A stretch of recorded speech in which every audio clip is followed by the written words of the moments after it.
మన చంటి పిల్లాడికి వసనూరి చనుబాలతో కలిపిపోయమ్మ నాలుక పలచబడి మాటలు స్పష్టంగా పలుకుతాడు అంటూ ఉంటారు మన ఇళ్లలోని అమ్మమ్మలు నాయనమ్మలు.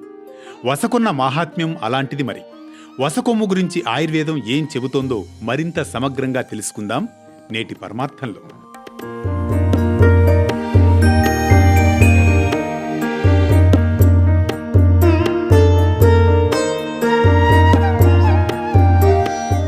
ఎవరైనా అనర్గళంగా గలగలా మాట్లాడేస్తూ ఉంటే వారిని వసపిట్టలాగా వాగుతున్నారని వ్యంగ్యంగా అనడం చూస్తూనే ఉంటాం.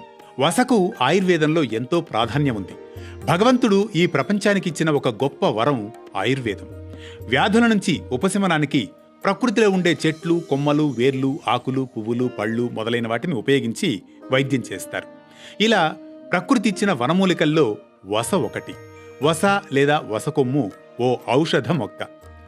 పూర్వం మన దేశంలో గ్రామాల్లో పుట్టిన ప్రతి బిడ్డకు పురిట్లోనే వసకొమ్మును చనుబాలతో అరగదీసి పట్టించేవారు.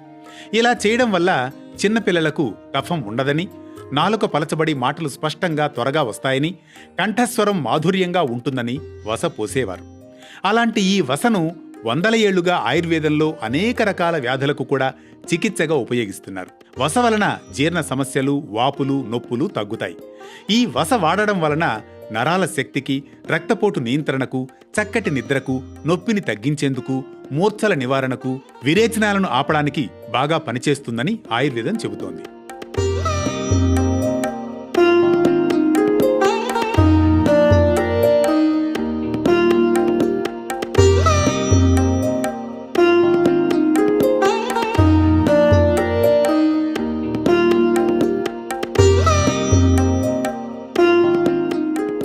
ఆకలికి, అజీర్ణానికి, మలబద్ధకానికి వసచూర్ణం దివ్య ఔషధం.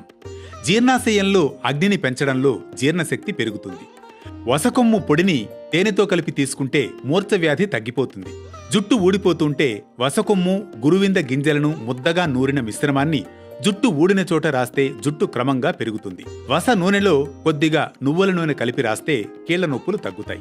ఎవరైనా మొలలతో ఇబ్బంది పడుతూ ఉంటే ముందుగా నువ్వుల నూనె వేడి చేసి ఆ మొలల మీద రాసి తర్వాత వసకొమ్మలను, సోంపును కలిపి నూరి ఆ మిశ్రమాన్ని మొలలకు రాస్తే ఉపశమనం లభిస్తుందని ఆయుర్వేదం చెబుతోంది. వసకొమ్ము, లొద్దుగ చెక్క, ధనియాల పొడిని కలిపిన మిశ్రమం ముఖం మీద రాస్తే యవ్వనంలో వచ్చే మొటిమలు తగ్గుముఖం పడతాయని ఆయుర్వేదం పేర్కొంటోంది. మరో ఆసక్తి గొలిపే కథనంతో మళ్లీ కలుసుకుందాం. వేటు న్యూస్ పరమార్థంలో.